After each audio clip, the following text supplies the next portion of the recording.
Hello, YouTube. I want to talk to you about bug out locations. A lot of people are looking for a plan of what do I do for a bug out location? How do I bug out? Where do I go? Generally, these aren't questions you can answer of where to go and how to do things. But I have a solution for those of you that do not own a bug out location or property, yet a place everybody can go and pretty much have the state maintain it for you. I'm talking about campgrounds. Not KOAs, but campgrounds up in the mountains or places that are maintained that you hike into or whatever. A lot of times these will have facilities, water, they'll have bathrooms. Flushing toilets are really neat.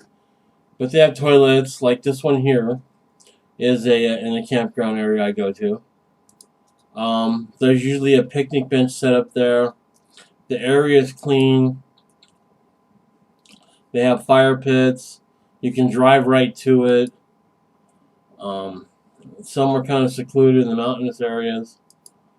Some are just big RV parks that people usually don't go to in the off season. And if you have to go somewhere, you can go whenever. Do your own conscience. But like here's a tent setup at one of the campsites we were at. This one's pretty secluded. This one was in Arizona, I believe.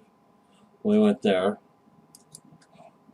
This is another mountain one. They're all secluded. There's nobody there. They have water. It's like there's a river here. This one here is the one I want to talk about. This one's in North Carolina. Basically, this is where we would go if we had to bug out. And they don't require any ID to go in. I think it's like $5 a day, and everybody leaves you alone. And if you have to, you could just get near here and then hike in like 5 miles outside of here, or even 500 feet in these woods, and no one would ever know you were there.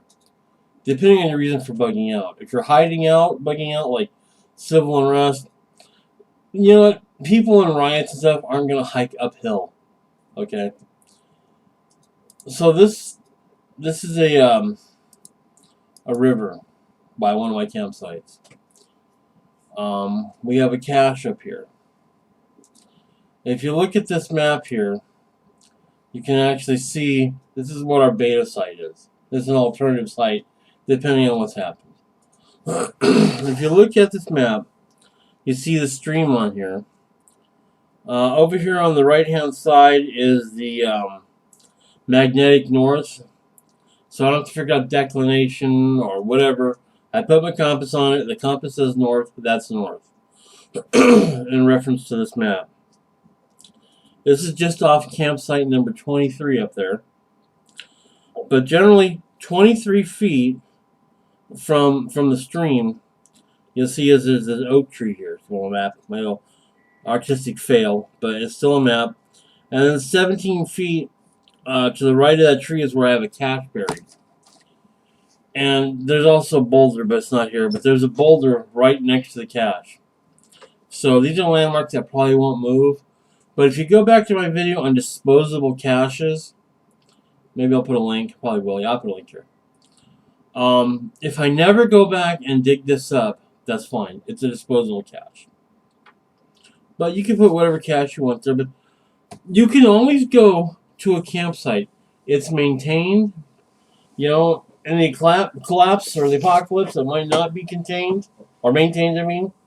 But this is really a good idea for those that don't have a property or retreat.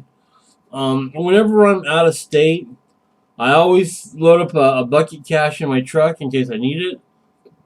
Usually in a Tupperware, 5-gallon Tupperware tub. And I look up all the campsites in that area before I go, in case there's civil unrest and I got to get out of town and I need a bug out site. So generally, this puts every bug out site, or gives me a bug out site, within about 50 miles. And the higher the mountains, the better, because people looting and pillaging, once they run out of fuel and stuff, they're not going to say, let's go hike up that mountain and see what's there. Occasionally you'll find other people at these sites. And in that case, you can always just go hike 50 feet, 100 feet away from the campsite. 500 feet, 1,000 feet, whatever. Just get up in the woods, and then you can come down here and use the facilities if you need to.